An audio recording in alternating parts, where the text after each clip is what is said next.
Well, hello, ladies, and welcome back to my channel. If you are joining me for the first time, my name is Indiana Tuggle. I am an author, I am a speaker, and I am a journal coach. As the owner of Indie Writes, I create prompted journals to help you heal, grow in Christ, and achieve your dreams. And you can learn more about me and my journals at www.indiewrites.com. Now, today, I want to talk to you about why I started my healing journey and the 5 things required for an effective healing process. Now, when I first started my healing journey, I didn't know what to expect. There was a lot of things going on in my life simultaneously. There were some ups, some things that I was proud of. I had bought my first home. I had a good job. I had a couple of degrees. I had just graduated with my third degree. But I was not happy because I was single. I was in a just gotten out of a unhealthy relationship, and things weren't really going as well on the single front. So I found myself just unhappy and miserable, and I was making everybody around me miserable, right? And when I finally decided to embrace my healing, I really didn't know what to expect. I really didn't know what steps to take. I was really like walking blind. All I knew was I needed God, right? I needed God to help me. And in fact, when I went to Him, I was like, okay, God, I know that your word says that he that finds a wife finds a good thing. And I understand that I may not be ready for a husband right now, but I don't know how to be single and I don't know how to be happy. So you're going to have to help me, right? That statement alone, just God help me, really began my process. It really ignited my quest, my thirst for knowledge, because I was on a journey to find out who I was as a single woman. Because for the first time in my life, I was not in a relationship. I wasn't living with a man. I wasn't seeing anybody consistently. Heck, I wasn't even dating. It was new to me. And I thought something was wrong with me, because of that. And my happiness was really fleeting. It was going up and down. One day I was happy. One day I was sad. One day I was crying. One day I was laughing historically. One day I was happy go lucky and wanting to have conversations with everybody that came my way. Another day I was mean mugging folks like, move, get out the way, don't talk to me, don't say nothing to me. And I was really tired of the emotional roller coaster. Are you consumed with worrying about your future, fear of failure, or struggling to overcome past trauma? Jumpstart your self-care routine with intentional journaling. Our journals provide a faith-based approach to help you find your purpose, start your business, achieve physical and emotional wellness, and grow spiritually. Learn more at indiewrites.com. As I began to embark on this journey, and as I got into it, I really identified 5 things that are going to be required of you so that your journey can be effective. And the first thing is transparency. You have to be willing to expose yourself.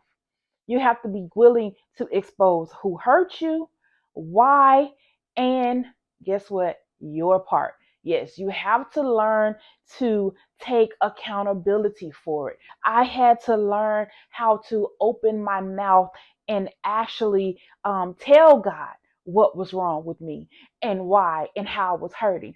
And it sounded counterproductive. It sounded weird to me because God is all seeing and all knowing. So why I got to tell him what happened? Why I got to tell him what's going on? Well, saying it out loud, either verbally or through your pen, through writing, it authenticates and it validates your feelings. It authenticates and it validates your story. Well, I don't know about you, but for me, I replayed things over and over in my mind. I replayed scenarios as if I was trying to give myself an alternate ending, in knowing that I'm sitting in the reality, knowing that I can't change the outcome, but I was still replaying it over and over in my mind. Like, if I had have said this, if I had have done this, if I hadn't have done this, if I hadn't have gone this place, if I hadn't have met this person, I was replaying that stuff over and over in my mind. But once I started to get it out on paper, the story was forever written, right? And I couldn't change it anymore. So, and the second thing I learned that was required is aloneness. I had to learn how to embrace that intimacy with God. So, and I had to learn how to detach from people who broke me, right? We often hear people say, you can't heal in the same place that broke you. Well, guess what? In our healing journey, you want people to stay with you. You want people to recognize that you're trying to change and change with you. You want what you're doing in your life to have a positive effect on them, and you want them to make changes too so that y'all can grow together. Well, guess what? Sometimes you're going to grow apart. Sometimes you got to get away so you can see that you're broken. And you have to embrace that, because what happens is, instead of you embracing healing, now you're embracing mourning. You're adding more because you're trying to hold on to something that God is trying to make you let go of. Right? And until you let it go, you can't see what God has for you. You can't see how the impact that it had on your life. So I had to learn to let some things, some people, some places go. Are you ready to unleash the power of your pen and write your way to success and wholeness in every area of your life? Our journals help you find your purpose, birth your business, achieve your health goals, grow spiritually, and pursue healing from trauma. Indie Writes began because I saw the impact of intentional journaling on not just my mental and spiritual well-being, but also on my goals and my dreams. I started to question my thoughts and behaviors, seek solutions, and obtain strategies for success in the Word of God. Learn more at indiewrites.com. And then another thing I had to remember is that the aloneness is only temporary. Anything that God requires you to let go, He is going to replace. But there is a in between time in which He wants you all to yourself, and you have to be okay with it. You have to stop having this woe is me pity party. You have to stop picking up the phone and calling folk because they don't stop calling you, because a lot of times you ain't got to announce, I'm separating from you because I need to, you broke me and I need to embark on my healing. You ain't got to say nothing. They're going to wean themselves off. They're going to walk away from you. And you're going to have to learn how to stop calling them back. Stop reaching out. Stop sending text messages, say, hey, how you doing? Stop posting on social media talking about things are going well, looking for attention. Stop. And just allow God to be your comforter. Allow Him to be your peace. Allow Him to be everything you need, because He is everything you need in this season. No, He's not a physical person that you can reach out and touch on a daily basis, but He is somewhere who is right there in the midst of you in spirit every day, if you allow Him to. And the third thing I realized was required of me was consistency. And when it comes to consistency, you have to identify what works for you. My consistency and your consistency may not look the same. You don't have to journal every day. You don't have to be on your knees praying and crying out every day. But you have to identify what you have the capacity for, what you have the time for, what you have the focus for. because you have to commit to this and you have to give your all to this. And you have to be focused when you say you're going to be focused. If you're going to do this 3 times a week, if you're going to journal 3 times a week, guess what? You got to force it until you like it, because you're not going to like it in the beginning. You're not. Anything that requires you to change is going to require you to build up a tolerance for it, to build up a liking for it. Just like with exercising, nobody likes exercising every day. Mm-mm. And it hurts when you just started. So this process is going to hurt when you get started. It's going to be some eye-opening things that are going to shock your soul, or snatch your edges out, as we like to say. The Bible says that the word is a two-edged sword, dividing. You're going to feel all them cuts. And God gonna cut you, and you're gonna bleed out. You're gonna be crying. You're gonna be hollering. You're gonna be throwing stuff. You're gonna be mad at the world. Guess what? But you still have to keep going. You have to develop an appetite for His word and His presence. And I'm gonna be honest, when you first get started, you ain't gonna feel like you're doing nothing. It's gonna feel like you was talking to the wall, and you're just gonna feel like your paper, that scribble that you putting on paper, it ain't gonna mean nothing, right? It's not gonna be making no kind of sense. But guess what? You keep going. And the fourth thing that I found was required for me is commitment. Yeah, you got to refuse to run. No matter how hard it gets, no matter how ugly it takes, no matter how long it's taking, whether you see results now or you see results 6 months from now, you have to refuse to run. Because guess what? It's going to get ugly first. It's going to get real ugly, and you're going to fight every step of the way. You're going to be kicking and screaming, because this is new. This is snatching you out of your comfort zone. This is creating, lighting a fire on the inside of you that you've never felt before. And it may take a while. Yeah, sorry. It's not going to happen in 30 days, 60 days, 90 days. It's not going to happen. But you have to be willing to put in that time. You have to be willing to pull yourself off from the world so that you can get it done. And when I say pull yourself off from the world, I ain't talking about quitting your job and hibernating in your house away from people and not sit. No. Mm-mm. Some days it might require that. Some days I like to call it, I'm on the sick and shut in list, and I have to go in my quiet place and do that. But that's not an everyday thing, and that's not reality. You can't shut out from the world. You got bills to pay. You got things to do. You got family to attend to. But you're going to have to commit to the process. And again, decide what that level of commitment is and stick to it. And challenge yourself to it. Don't just be like, well, I'm a journal once a week because that's the easiest thing to do.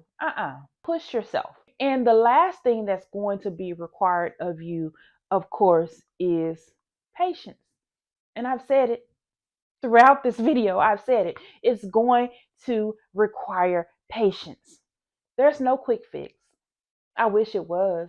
There's no shortcut. I wish I could snap my fingers. I wish I can say a prayer or two and it's going to be all as well. Now, there are some times when there is an instant healing, but for the most part, when it comes to the emotions and the things of the mind and the things of the heart, it is a continuous process.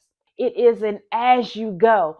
Things are going to come out for you. I remember when I started my journey, I would get those vivid dreams of me running in the dreams. And as I was running, stuff was coming out my mouth. Like I was really regurgitating poo. And I was like, oh, this is horrible. God, why would you give me such a dream? And He had to just show me that as I continued to run after Him, then He would be breaking things off of me. As I went along in my journey, the poo turned into chains. Now, as I was running, chains was being breaking off of me. And as the chains were coming off, then my speed was getting faster and I was going through things a little bit faster. So I was like, okay, I like that one. That one's a little bit more tolerable, Jesus, because that first one, I was like, what's going on? And in this journey, you have to learn how to resist trauma bonding. So that goes with embracing that aloneness that I talked to you. You can't let God take someone from you, and then you go find somebody new that's the same person, same demon, but a different name. You can't do that. For a long time, when I kept trying to date, I was meeting the same people over and over. Same spirit over and over. Matter of fact, every time I met somebody and went out on a date, I could never remember their names. I would always call them the first three guys or the first four guys I was in long term relationships with. I kept repeating those names over and over in my mind. I'm like, why can't I remember this dude's name? I know he's not them. God was saying, because you keep dating the same people over, same spirit. When are you going to pause and allow me to pause you so that you can learn how to actually date from a healthy perspective instead of dating while broken? Because when you're dating while broken, you might get comfort in the moment. You might be high in the moment, but it's not going to be long term. You're still going to end up back in the same broken state. So why are you going to keep doing the same thing over and over, expecting a different result? You already know how that's going to end. So why are you going along for the ride? And you have to realize that this is a lifestyle change. Just like dieting and exercising. I don't know why I keep using that analogy, but it's like dieting and exercise. It's a lifestyle change, right? Every now and again, you might pick up your bad habits and go get you some fried food and some sweets or whatnot. But eventually, you're going to have to circle back and it's going to be all about diet and exercise. So eventually, you're going to have to realize that God is trying to equip you with tools that you can use going forward. But if you keep succumbing to the temptation, then you'll never identify the tools so that you can make the correct choices, so that you can handle those cravings, so that you can say no when you get lonely, so that you can say no when you want some company. You can say no when your flesh start acting up. You have to build up tolerance for that. But if you keep giving in every time the craving come up every 2 weeks, you'll never build up a tolerance. Your body's just gonna build up a tolerance and say we can wait 2 weeks. But on day 15, your body gonna act a fool. So you have to learn to be patient with yourself so that you can continue the process. So, in conclusion, I want you to remember that you have to know that you are worth the wait. God says you're worth the wait. So, you have to accept that you're worth the wait. And there are no rewards. You are the reward. You, not somebody else, not something, not some place, not some materialistic thing that you said that you want as a reward for your healing, but you are the reward. Your new mindset, your new behaviors, your new outlet, your new freedom. You are the reward. And I promise you, it is going to be worth it. And if you made it with me thus far, make sure that you click like, you click subscribe, and you meet me back here next week. Smooches.